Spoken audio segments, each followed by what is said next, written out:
नमस्कार समस्त सप्रेम जय Bhim advocate Ranjan Kumar Mallick Ambedkar intellectual forum state convener आज एक विशेष दिन आम समस्त गौरवमय दिन कहले अत्युक्ति हम ना आज हूँ 77तम साधारणतंत्र दिवस 1950 मसीहा ठारू आज पर्यंत 2026 मसीहा पर्यंत आम समस्त आज दिवस को गणतंत्र दिवस बा जनराज्य दिवस रूप आम पालन कर आसुचे केतक संविधान दिवस बोली मत व्यक्त करती तेणु यही संविधान दिवस रे मु अनेक अगणित दर्शक मान को जनाऊँ मोर हृदय अभिनंदन एवं जो संविधान को लिखापी 2 वर्ष 11 मास 18 दिन अक्लांत परिश्रम करी जे भारत वर्ष पर संविधान लिखिंट आम समस्त परम आदरणीय परम पूजनीय भारत रत्न भारत वर्ष जड़े सुयोग्य संतान संविधान जनक डॉक्टर बाबा साहेब आंबेडकर प्रति मुझे जनाऊँ गभीर श्रद्धांजलि सम्मान जनाऊे आज प्रसंग को लेकिन आज दिवस को लेकिन फल दिल्ली पर्यंत अनेक सभा समिति चली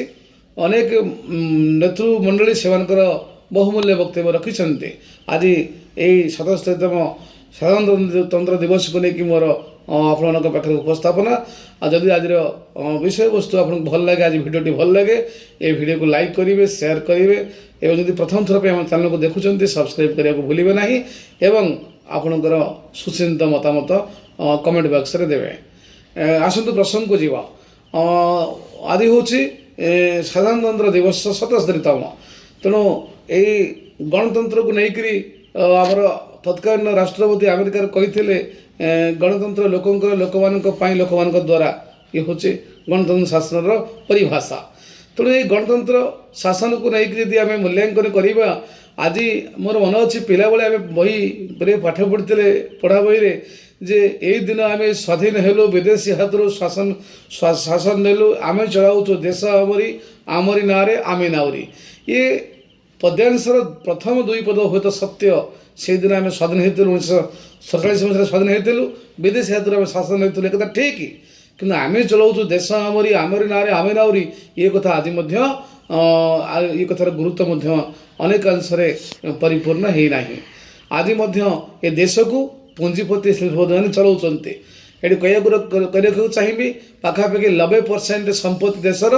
10% लोक हाथ में मौजूद अच्छी आउ 10% संपत्ति 90% लोक उपभोग करने सुजोग मिलूँ तेणु कहबार कथा गोटे गोष्ठी खाई खाई फिंगुंट आउ गोटा बड़ गोष्ठी ये देश में खाई पाऊना ये कौन गणतंत्र परिभाषा तेणु गणतंत्र जो लोकों शासन लोकों द्वारा शासन ये आज भारत वर्ष रे माने सठिक ढंग से तार पूर्ण भाव रूपायन हो पारिना ये मुझे चाहिए आज हूँ जनवरी 26 तारीख गत वर्ष गत काली नेशनल भोटर्स डे ता पूर्व दिन 24 तारीख थी आपंकर जातीय बालिका दिवस तार ठीक पूर्व दिन 23 तारीख थी नेताजी जयंती तेणु नेताजी जयंती कतु आरंभ कर जातीय बालिका दिवस आम पालन कले 24 तारीख में 25 तारीख नेशनल भोटर्स डे आज हूँ गणतंत्र दिवस तेणु कहर तात्पर्य हूँ जो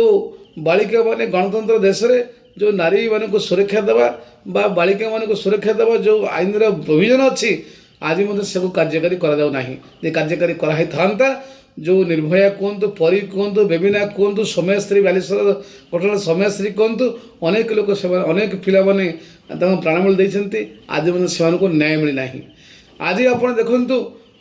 जड़े कृषक को तार धान चाष कर सत तार चाषर सामग्री आज तार अवमूल्यायन हो सठिक मूल्य मिलना आज श्रमिक ताकू तार श्रमर मूल्य मिलूना आज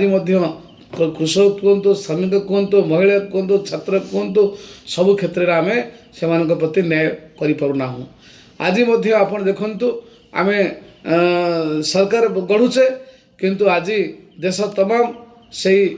रोजगार नहीं आज बेरोजगार अवस्था आज शिक्षा क्षेत्र में समानता नहीं स्वास्थ्य क्षेत्र में समानता नहीं आज शिक्षा कहतु स्वास्थ्य कहतु आपणकर चाकरी कहतु अनेक गुड़े क्षेत्र में आज समानता नहीं आज देश में आज समाज रे जाति ना धर्म ना चली विभेद प्राचारी चली छिड़ा हो तेणु आज देश लड़ाई करुच्ची जाति ना देशर गोटे बृहत गोष्ठी ଧର୍ମ ନାଁରେ ଆଜି ଭାଗ ଭାଗ ହେଇଯାଉଛି। ତେଣୁ ଆମେ ଯେଉଁ କଥା କହୁଛେ ଯେ ଜାତି ଧର୍ମ ବର୍ଣ୍ଣ ନିର୍ବିଶେଷରେ ଆମେ ସମସ୍ତେ ଭାରତୀୟ, ଇଏ କେବଳ କଥାରେ ମଞ୍ଚରେ କହିବା କଥା, ବାସ୍ତବିକ କଥା ଆମେ ଆନ୍ତରିକ ସହକାରେ ମାନୁନାହୁଁ। ଆମେ ସମସ୍ତେ କହୁଛୁ ଜାତି ଧର୍ମ ବର୍ଣ୍ଣ ନିର୍ବିଶେଷରେ ଆମେ ଭାରତୀୟ। ଏଇ ପହଞ୍ଚିଗଲେ ଛକରେ ପହଞ୍ଚିଲେ ଆମେ ହେଉଛୁ ଏ ଧର୍ମର ଲୋକ, ଆମେ ସେ ଜାତିର ଲୋକ। ଜାତି ନାଁରେ ଆଜି ସମାଜ ବହୁତ ବିଭକ୍ତ, ଧର୍ମ ନାଁରେ ଆଜି ସମାଜ ବିଖଣ୍ଡିତ, ଖଣ୍ଡ ଖଣ୍ଡ ଅବସ୍ଥାରେ ମାନେ ପହଞ୍ଚିଛି। ତେଣୁ ଆସନ୍ତୁ ଭାଇମାନେ ଭଉଣୀମାନେ, ଆଜି ଆମେ ଦେଶ ଏଇ ଧର୍ମ ନାଁରେ ଜାତି ନାଁରେ ଲଢ଼େଇ କରି କରି ଆଜି ସମାଜରେ ବହୁତ ପଛରେ। ଥରେ ଏଇଠି ଗୋଟେ କଥା ମନେ ପଡ଼େ, ଗୋଟେ ଡିବେଟ୍ ଶୁଣୁଥିଲି ତତ୍କାଳୀନ ଦିଲ୍ଲୀର ମୁଖ୍ୟମନ୍ତ୍ରୀ ଅରବିନ୍ଦ କେଜରିୱାଲଙ୍କର। ସେ କହିଲେ ଯେ ଯଦି ଭାରତବର୍ଷର ସମ୍ବିଧାନକୁ ଯଦି ଗୋଟିଏ ଦିନ ସଠିକ୍ ଢଙ୍ଗରେ କାର୍ଯ୍ୟକାରୀ କରାଯିବ, ତାହେଲେ ଭାରତବର୍ଷକୁ ଦୁନିଆରେ 1 ନମ୍ବର ରାଷ୍ଟ୍ର ଭାବରେ, ଉନ୍ନତ ରାଷ୍ଟ୍ର ଭାବରେ କେହି ଗଢ଼ି ମାନେ ପହଞ୍ଚିବା ପାଇଁ କେହି ରୋକିପାରିବେ ନାହିଁ। ଏ କଥା ସତ୍ୟ। ଆଜି ସବୁ କ୍ଷେତ୍ରରେ ଆମ ଦେଶ ପଛରେ, ଆମ ରାଜ୍ୟ ଅନେକ ଗୁଡ଼ିଏ ପ୍ରସଙ୍ଗରେ ପଛରେ। ତେଣୁ ଆପଣମାନେ ଭିତରେ ଆମେ ଗଣତନ୍ତ୍ରର 77ତମ ବର୍ଷ ଆମେ ପାଳନ କରୁଛେ। ତେଣୁ ଏଇଭଳି ଏକ ଘଡ଼ିସନ୍ଧି ମୁହୂର୍ତ୍ତରେ ଆମେ ବ୍ୟକ୍ତିଗତ ସ୍ୱାର୍ଥ ସୁବିଧାକୁ ପରିହାର କରି ଯେଉଁ ମହାମନୀଷୀମାନେ, ଯେଉଁ ବୀରପୁରୁଷମାନେ, ଯେଉଁ ମହାପୁରୁଷମାନେ ନିଜ ଜୀବନକୁ ଡେଡିକେଟ୍ କରିଥିଲେ, ନିଜ ଜୀବନକୁ ଉତ୍ସର୍ଗ କରି ଆମ ଦେଶକୁ ଆଜି ସ୍ୱାଧୀନତା ଆଣିଦେଇଛନ୍ତି, ଏ ଦେଶକୁ ସୁରକ୍ଷା ଦେବା ପାଇଁ ଏତେ ବଡ଼ ମହାନ ସମ୍ବିଧାନ ବାବା ସାହେବ ଆମ୍ବେଦକର ଦେଇଛନ୍ତି। ଏ ସମ୍ବିଧାନର ଯେଉଁ ପରିଭାଷା, ଯେଉଁ ସମାନତା, ସ୍ୱତନ୍ତ୍ରତା, ଭାଇଚାରା, ନ୍ୟାୟ ଆଜି ମଧ୍ୟ ଦୁରୂହ ବ୍ୟାପାର। ଆଜି ନା ସମାନତା ଅଛି, ନା ଭାଇଚାରା ଭିତରେ ଅଛି, ନା ଆମ ଭିତରେ ସଠିକ୍ ଢଙ୍ଗରେ ସମସ୍ତଙ୍କୁ ସମାନ ନ୍ୟାୟ ମିଳୁଛି। ତେଣୁ ଇଏ ହେଉଛି ସମ୍ବିଧାନର ମୁଖବନ୍ଧରେ ଯେଉଁ ବାବା ସାହେବ ଆମ୍ବେଦକର ଲେଖିଥିଲେ, ଆମେ ଭାରତୀୟ, ଆମର ଅଧିକାର, ଆମକୁ ଯେଉଁ ଦିଆହେଇଛି ମୌଳିକ ଦିଆହେଇଛି ଅଧିକାର, ତନ୍ମଧ୍ୟରୁ ଭୋଟ ଦେବାର ଅଧିକାର। ଗତକାଲି ଆମେ ନ୍ୟାସନାଲ୍ ଭୋଟର୍ସ ଡେ ପାଳନ କରୁଥିଲେ। ଭୋଟ ଦେବାର ଅଧିକାର, ଆଜି ଭୋଟ ଯେଉଁ ଅଧିକାର ଆମକୁ ମିଳିଛି, ଗୋଟେ ବିତର୍କ ଚାଲିଛି, ସାରା ଦେଶ ତମାମ ଚାଲିଛି। ତା ମଧ୍ୟ ଆଜି ପର୍ଯ୍ୟନ୍ତ ନିର୍ବାଚନ କମିଶନର କ୍ଲାରିଟି ଦେଇପାରିଲେ ନାହିଁ, ସ୍ପଷ୍ଟୀକରଣ ସଠିକ୍ ଭାବରେ ଦେଶବାସୀଙ୍କୁ ଦେଇପାରିଲେ ନାହିଁ। ଯେଉଁ କଥା ଭୋଟ ଚୋରି ପ୍ରସଙ୍ଗ ଉଠୁଥିଲା, ଯଦି ଭୋଟ ଚୋରି ହେଇପାରିବ ତାହେଲେ ସାଧାରଣ ଲୋକ ଭୋଟ ଦେଇ ତାର କ'ଣ ମୂଲ୍ୟ ରହିବ? ତେଣୁ ଆଜି ମଧ୍ୟ ଭୋଟ ଚୋରି ପ୍ରସଙ୍ଗ ଏକ ମୁଖ୍ୟ ପ୍ରସଙ୍ଗ ଦେଶର। ଆଜି ଶିକ୍ଷା, ଅନ୍ଧବିଶ୍ୱାସ, କୁସଂସ୍କାର ମୁଖ୍ୟ ଅସୁବିଧା ପାଚେରୀ ଆମ ଦେଶ ପ୍ରଗତିରେ। ଆଜି ସୁପ୍ରିମକୋର୍ଟ ତାର ସ୍ୱତନ୍ତ୍ର ଗାଇଡ଼ଲାଇନ୍ ଅଛି ଯେ ବିଶ୍ୱାସ କୁସଂସ୍କାରକୁ ଆପଣ ପ୍ରମୋଟ କରିପାରିବେ ନାହିଁ, ମିଡ଼ିଆରେ ସାମ୍ନା ଦେଖାଇ ପାରିବେ ନାହିଁ, କିନ୍ତୁ ଆପଣ ଟିଭି ଖୋଲିଦେବେ, ଅନ୍ଧବିଶ୍ୱାସ କୁସଂସ୍କାର ପ୍ରସଙ୍ଗ ଓ ମୁଖ୍ୟ ସମ୍ବାଦର ମୁଖ୍ୟ ମାନେ ଦେଉଛି ଟିଭି ମାନଙ୍କରେ। ତ ଆଜି ବୈଜ୍ଞାନିକ କାର୍ଯ୍ୟକ୍ରମ ଲୋକଙ୍କୁ ଉତ୍ସାହିତ କରିବାକୁ ନାହିଁ, ଆଜି ପିଲାଟିକି ପାଠ ପଢ଼ିବା ପାଇଁ ଉତ୍ସାହିତ କରିବା ପାଇଁ ନାହିଁ, ପିଲା ପାଠ ପଢ଼ିଲେ ଯେ ବଡ଼ ମଣିଷ ହେବ ସେ କଥା କାହାକୁ ବୁଝାଇବା ପାଇଁ ନାହିଁ। ଆଜି ଆମେ ସେଇ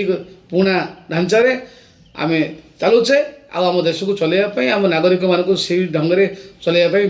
ବ୍ୟସ୍ତ କରୁଛେ। ଆ ଦ୍ୱାରା ନା କାହାର ଉପକାର ହେବ, ନା ଆମର ହେବ, ନା କାହାର ସମାଧାନ ହେବ, ନା ଦେଶର ପ୍ରଗତି ହେବ।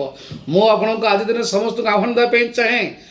ଠକି ଦେଇପାରିବା କିଛି ଲୋକଙ୍କୁ କିଛି ଦିନ ପାଇଁ, ସବୁଦିନ ଠକି ହେବ ନାହିଁ। କିଛି ଲୋକଙ୍କୁ ଅସତ୍ୟ ବାଟରେ ନେଇପାରିବା, ସବୁଦିନ ନୁହେଁ। ଭଗବାନ ଗୌତମ ବୁଦ୍ଧଙ୍କର ଏକ ମହାନ ସିଦ୍ଧାନ୍ତ ଆଜି ମନେ ପଡ଼େ ଯେ ଭଗବାନ ଗୌତମ ବୁଦ୍ଧ କ'ଣ କହିଥିଲେ ନା, ସୂର୍ଯ୍ୟ, ଚନ୍ଦ୍ର ଆଉ ସତ୍ୟ ଆପଣ ତାକୁ କିଛି ଦିନ ଢାଙ୍କିକି ରଖିଦେଇପାରନ୍ତି, ସବୁଦିନ ନୁହେଁ। ଆଜି ଯେମିତି ଗୌତମ ବୁଦ୍ଧଙ୍କ ବିଚାର, ବାବା ସାହେବଙ୍କ ଆମ୍ବେଦକରଙ୍କ ବିଚାର ସାରା ବିଶ୍ୱବ୍ୟାପ୍ତ,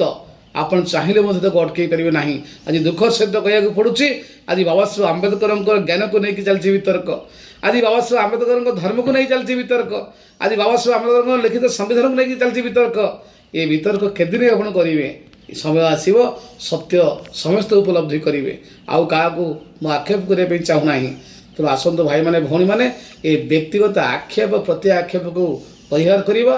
ଦେଶ ପ୍ରଗତିରେ ମୁଖ୍ୟ ବିନ୍ଧାଣୀ ସାଜିବା, ଆଉ ସେଇମାନଙ୍କର ପଦାଙ୍କ ଅନୁସରଣ କରିବା, ଯେଉଁମାନେ ଜୀବନ୍ତ